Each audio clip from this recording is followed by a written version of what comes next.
So welcome everyone to the USD Prescribing Research Network's annual meeting. We're so excited to be gathering here today and to see all of you and to already see all the great connections and energy in the room. It's really, this has been a very long process to plan, and it's really just a thrill to see it come to fruition. So welcome. We are really grateful to the Society for General Internal Medicine for having us partner with them. We hope that for those of you who are on Twitter that you will follow along with us at DePrescribeUs and to use the hashtag USDen2024Live. So some disclosures and acknowledgments. We are grateful to the NIA who funds us. We're so thrilled to have Marcel Salive from the NIA here with us today. I know he's really excited to hear about all the great work that you're doing and the ideas and future collaborations to come. As I said at the beginning, we would also like to thank the Society for General Internal Medicine. We also are thrilled to get a chance to thank all of you for coming a day early and making the time to be with us. We know how busy a day is to carve out of your schedule, and we're just thrilled that you are able to be here with us and to be in person. Some of you coming from very far away. I'm not quite sure which is the furthest, but we literally have people from around the globe. I'd also like to thank our staff. You've gotten to meet many of them as you've come in, but they include Raha, Jonathan, Gabby, and Jen, and many other people here who are staff or on the teams for the research projects you're presenting. So thank you for being here with us and for all the hard work that led to this event. I also would like to thank our core leaders. You'll hear a little bit about them in a moment. And we have core staff that are back at home at our home institutions that have been a tremendous help as well. We have a fabulous lineup, we think, of speakers, discussants, and small group moderators, and we appreciate all of you that have stepped into these roles. We'd also like to thank our scientific advisory board, some of whom are here today, who have been really great partners in giving advice to Mike and I as we've navigated this work. Again, the National Institute on Aging, and we're also really grateful to our international partners who I think have really helped us get started, do good work, and to really be thinking about how we can transform deprescribing research and deprescribing implementation around the globe. So here's our agenda today. Mike Steinman, my co-PI, and I are going to share this welcome address. This will be followed by a keynote address and fireside chat about novel approaches to personalizing deprescribing interventions.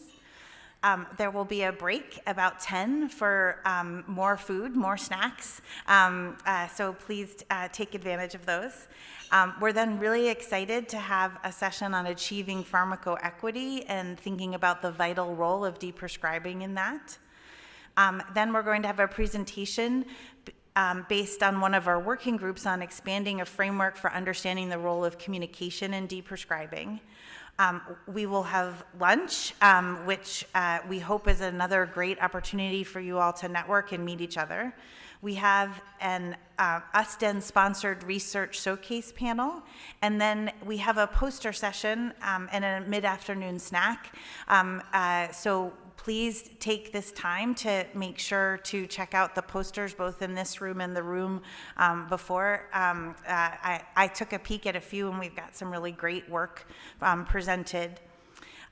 We then are going to have small group breakouts, which we'll explain closer to the time, and then we're going to wrap up with Amy Linsky and Kristen Zimmerman giving us updates in deprescribing research, which I know is one of the most eagerly awaited parts of our day today. And then we'll wrap up with closing remarks and a surprise. And so keep the little blue ticket in the back of your badge, which is more to come, but you may be a lucky winner of USDen swag. So now I'm going to turn and talk a little bit about Uston, the past, the present, and the future. Mike's going to be joining me in a minute. But first off, the most important thing is this network really is you.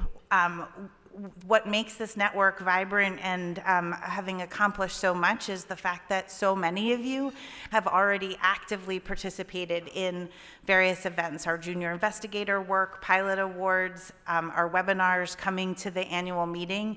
And so we'll say this multiple times, but as we hope to head to the next chapter, we really would like to continue to hear your ideas for how the network can support the great work that you all are already doing and that you want to do. So we have had 5 pillars in the network. Investigator development, this is part of that, bringing people together. We had a fabulous event last night led by Ken Bookvar and Jen Chia and some of our junior investigators that was focused on junior folks, but really trying to build the community. I think one of the neatest things about deprescribing is the number of different disciplines that we all represent, and that I don't think we'd all get to be at a national meeting together if it wasn't for this network and that cross-fertilization from cardiology, nursing, pharmacy, so many more. Pilot and exploratory studies, data and resources, stakeholder engagement, and field advancing science. So I'm going to go into each of these in a little bit more detail. So for investigator development, we're thrilled to have 15 junior investigator intensive scholars who were in the 2023-2024 cohort. They literally are from across the globe, and you can see the 15 names listed here. I'm going to see if, when I say the name, the folks that are here are able to stand up, So we'd hope that since some of you are new to joining the network meetings, that folks will reach out and introduce themselves and help further bring you into our community. So Helen Omuya, if you're here, stand up. Great. James Deerdorf. Kenneth Lamb. Thomas Reese. Anna Parks, Joshua Kiptu, Daniel Harris, Chanmi Park, Marcio Galvalo Oliveira, Alexandra Lee, Xiaozhen Li, Jiwan Lee, Chintan Dave, Kieran Dalton, great, and Mingwei Li. Great. Yeah, good.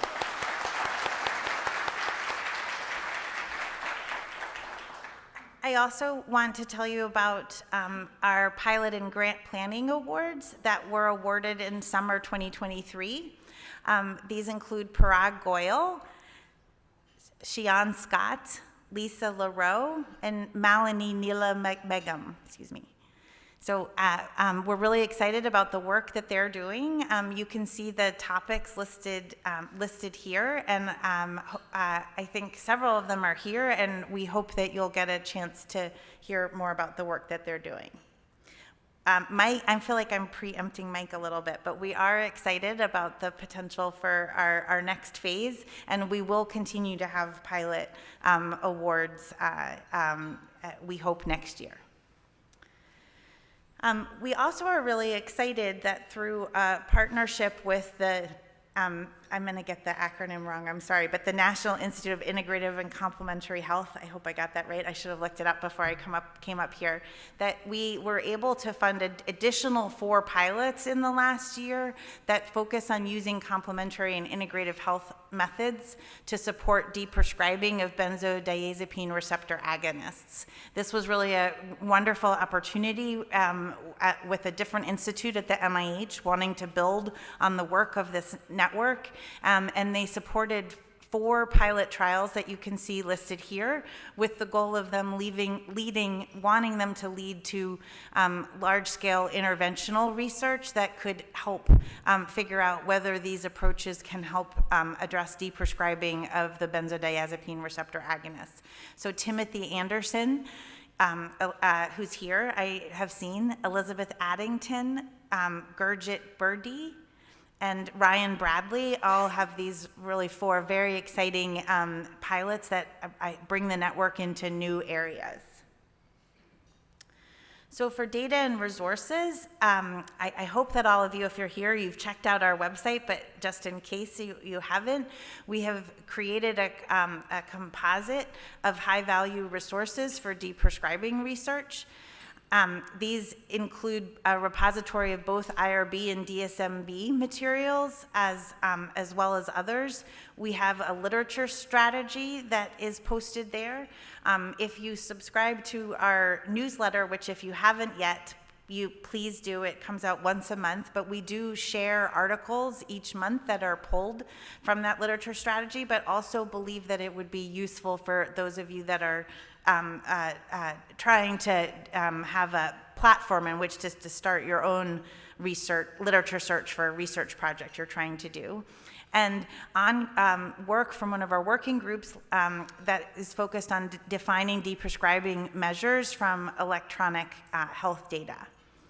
I'm realizing that I neglected to mention each of our leaders that was leading these cores, so I'll try to circle back and do this. This data and resources work is led by Liz Bayless and Sasha Dublin, both of whom are here today. If you guys can stand up so that folks could meet you. If they want to say hi later, great. I didn't get to drink my cup of coffee, I'm sorry. So I'm gonna go back and I'm gonna ask Ken Bookvar and Jen Chia to stand up from our Investigator Development Corps.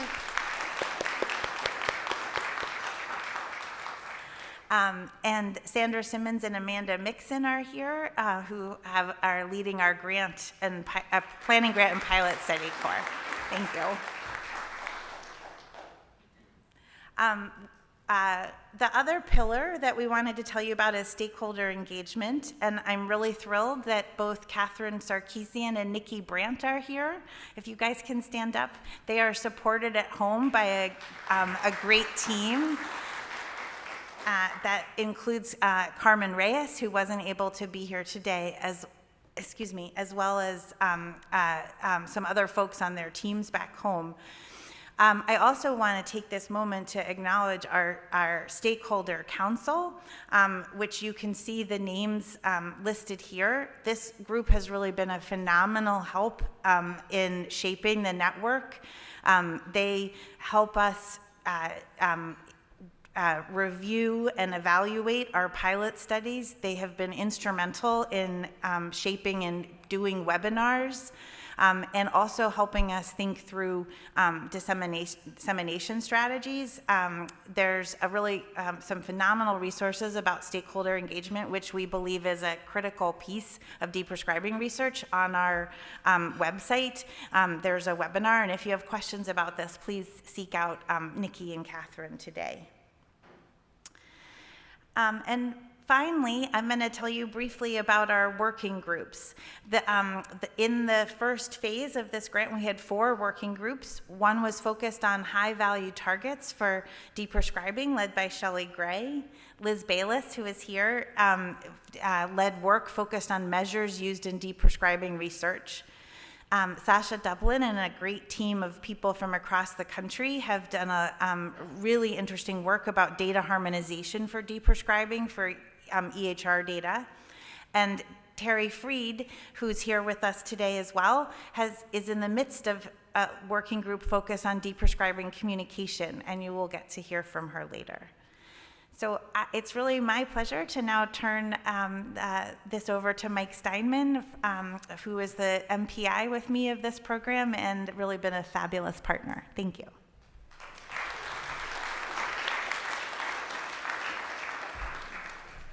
Talk about fabulous partners. Thank you, Cynthia. And I also, before talking about the next steps, I wanted to circle back on two things that Cynthia had mentioned earlier. First of all, a special shout out to our staff, especially Raha, Jonathan, and Caroline, who couldn't be here.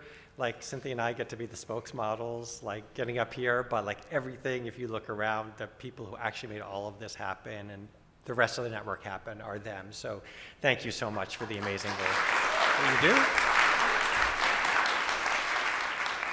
And just to reiterate one other thing, when it was we had that slide about like the network is you, and talks and panels are all good, and we think we have a good lineup for you, but the most important thing by far is just the chance to meet other people. It's so lovely personally to see so many old friends and colleagues as well as new faces here, and just really encourage you as much as possible, go up to someone you haven't met before, introduce yourself. It's really all about the connections, and as much as we can help facilitate that as possible, please don't hesitate to ask. It's a pretty friendly crowd, so don't feel shy about introducing yourself. All right, so I'm going to talk about USDN 2.0. So we are at the end of a 5-year initial funding cycle for the U.S. Deep Prescribing Research Network. We have submitted and then resubmitted a renewal application. We are not officially funded, but we have every expectation that we will be funded with a a seamless transition from the current funding cycle to a new 5-year funding cycle. And we wanted to kind of give you a heads up of what's to come. The big picture is that the overall shape of the network is going to be similar overall, but there are some important differences. And kind of the most important key differences are listed here. Our Junior Investigator Intensive program, which met last night, is going to transition into a similar but slightly different framed program called the Grant Catalyst program. There's going to be some changes in our pilot grant programs and some new development projects, and I'll be talking about each of these in turn. So the Grant Catalyst program is an evolution of the Junior Investigator Intensive program. And the real focus here, and this is a response to some feedback and learnings we've had over the previous cycle, is that the focus of this is going to be to help early career scholars obtain grants in areas related to deep prescribing. And so the basic criteria eligibility is basically being an early career investigator where you have an intent to submit a deep prescribing focused grant in the coming year. And then the structure of what will happen if you're then accepted into the program is, roughly similar to our current Junior Investigator Intensive program, but with a focus on grants and helping you really take that next step in terms of grants and elevating your career. So that will include works in progress seminars that are focused on the grant that you're writing to get critical feedback and ideas, either at an earlier stage or a later stage. There's going to be a core curriculum component about key elements for thinking about deep prescribing and incorporating it into your science and grants, and then also a structure for mentorship and support. So application information, deadlines, everything else will be posted on our newsletter and our website. We can't say anything official because we are not yet officially funded, but when that happens, we'll be getting back to you. The second phase is our pilot grants. So we're very excited to continue our pilot award program. Unfortunately, the amount of funding we have available to us under the renewal application is substantially less than we have had under the current cycle, and that's just because of the way that the NIA programs are funded. So because of that, we have had to keeping the attention but cutting back a little bit. So the pilot grants are going to have a maximum of $30,000 in funds over 1 year. To pursue deep prescribing related scholarship. We have people from outside the U.S. are eligible to apply, as well as, of course, people from inside the U.S. And to kind of kickstart ourselves off, we have 2 studies that have been selected for year 1 that were part of our renewal application, which we have every expectation will begin this fall. And then also this fall, we'll then start to open the application cycle for people to apply for grants to start, roughly a year from now. So keep your eyes peeled for that. And just to telegraph, the 2 people who are going to be starting us up with the fall with our next phase of pilot grants are Jiha Lee, who I've seen here in the audience. Hey, Jiha. Doing really cool work on sustained de-escalation of anti-TNF medications in older people with rheumatoid arthritis. and Amy Pickering. Amy, are you here? There you are. Hey, Amy. Looking at, from the University of Pittsburgh, looking at racial and ethnic disparities in prescribing and deprescribing of low-value medications in older U.S. veterans. In addition, we have some development projects that are sort of analogous to the working groups that Cynthia had described earlier, and we have two of them planned. One is a continuation of the work that Sasha Dublin has led with the deprescribing data harmonization initiative, and she's going to be working on, with her team, on methods for identifying dose reduction and tapering of chronic meds using electronic health data. And then Krista Harrison is going to be doing work about identifying best practices for consent and participation in deprescribing trials. We all know how difficult it can be to recruit people for trials and to retain them, and to think about issues of consent related to what does it mean to consent to someone for a trial where you're taking something away from them in terms of deprescribing, related to issues of cognition, and she's going to be exploring that.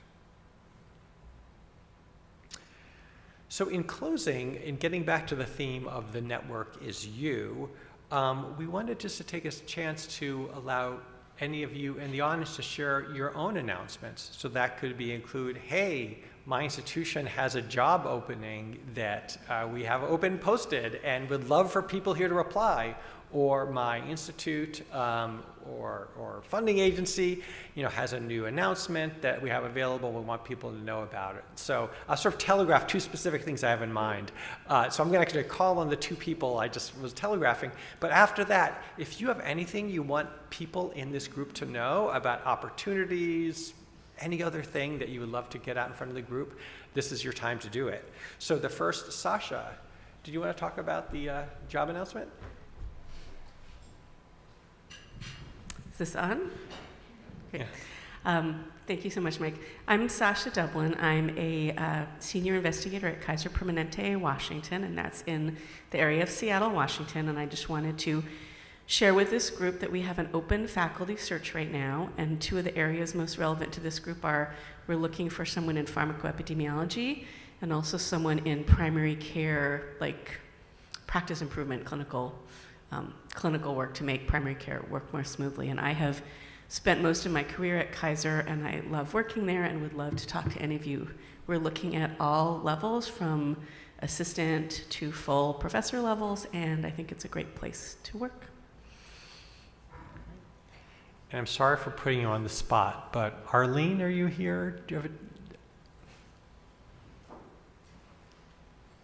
All right, I think she may be here a little bit later, but Arlene Bierman, who's the Chief Strategy Officer for ARC, sort of notified us that just within the last day or two, ARC has released a new funding announcement expressing an interest sort of in a broad base for supporting research to improve the care of older adults kind of across the spectrum.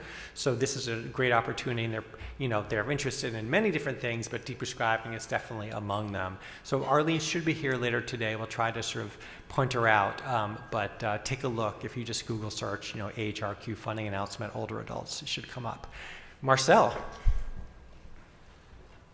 I'll take this since Arlene is not here. But I'm Marcel Saliv from NIA, so thanks everyone for being here. I'm happy to see all the activity. And I love this summary and everything. I wanted to just highlight something, not any funding announcements from us, but our center's programs have a lot of pilot funding also. So bear that in mind. I think that I also appreciate the collaboration from USDEN with things like Impact Collaboratory, the Aging Initiative, and the Rick Mars is another one. We have the Artificial Intelligence Technology Centers, and Tish is here from that. And so there's a lot of sources of other pilot funding. They all have variable amounts, so I think you just heard what this one has, and I appreciate the possible continuation, but I wanted to just highlight that I think people, early career people, and even everybody can get good pilot funding this way, and these type programs have shorter turnaround than a regular NIH grant review, so I think that's also nice. But if you want to talk about regular NIH grants, please talk to me later, not today. But I'm open for Ames discussions, for R21s, R01s, K grants, lots of things like that NIA is funding. So, and we are definitely funding such things, Beeson, GEMSTAR. I probably forgot something, but deep prescribing is rich in our portfolio, and I think that's reflective of all your work. So thank you. Great. Thanks, Marcel. All I can say is thank God I had the foresight of deciding to do a career in research on aging, because then I got to work with NIA. Kaylee.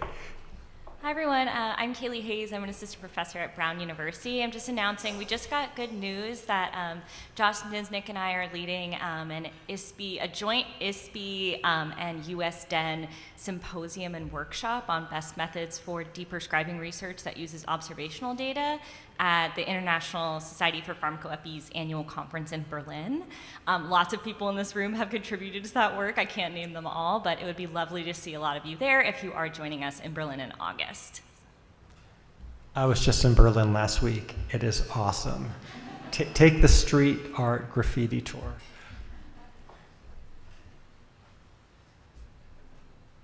Hi, good morning, everyone. I'm Ina Mahapatra.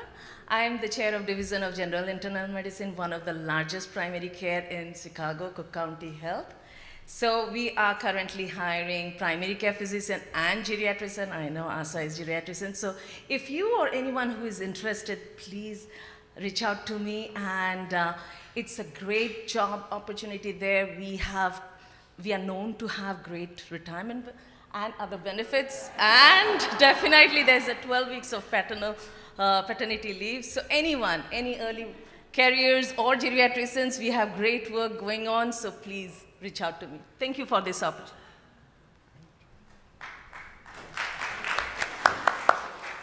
Hi everybody, I'm Liz Bayless. I didn't come prepared with a formal package, but the Institute for Health Research at Kaiser, Colorado, where I work, is also interested in hiring a geriatric clinician researcher, and so if anybody would like to explore what that means, please track me down during the day today. Thanks.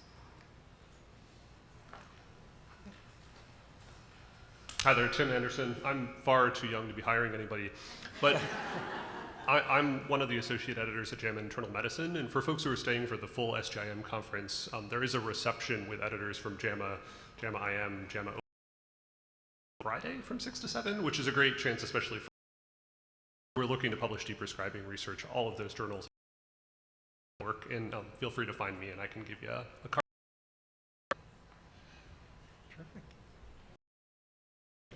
Can't stand in front of a microphone. Short here, so I don't know if this is going to go down. Nikki Brandt. I'm a pharmacist professor in an aging center in Baltimore. So excited to be leading stakeholder engagement. We're excited to announce that we're a Society of Consultant Pharmacists in leveraging pharmacists, and one of the tools in the toolkit for is deprescribing. So we're involved in that work. It's a national initiative program. So if you're interested, come see me today. So thank you.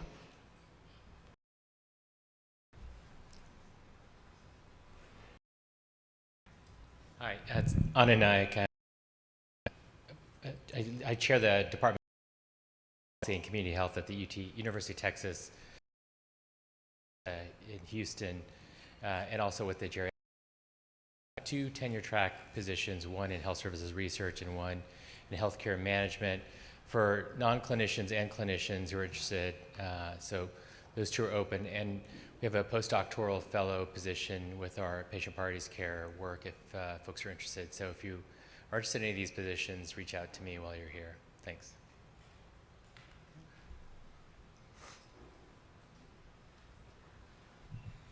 Hi, Ken Bookfar. I'm at University of Alabama, Birmingham.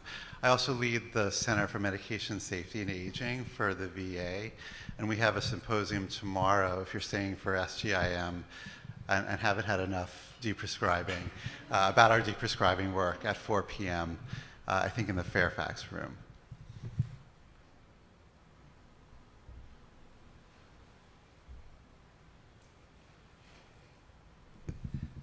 Morning, everyone. John Maffei from UCLA.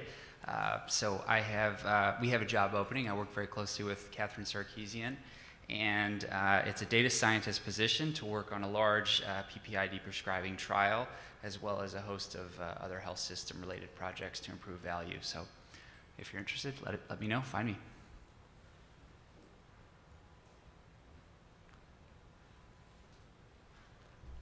The economy is good, apparently.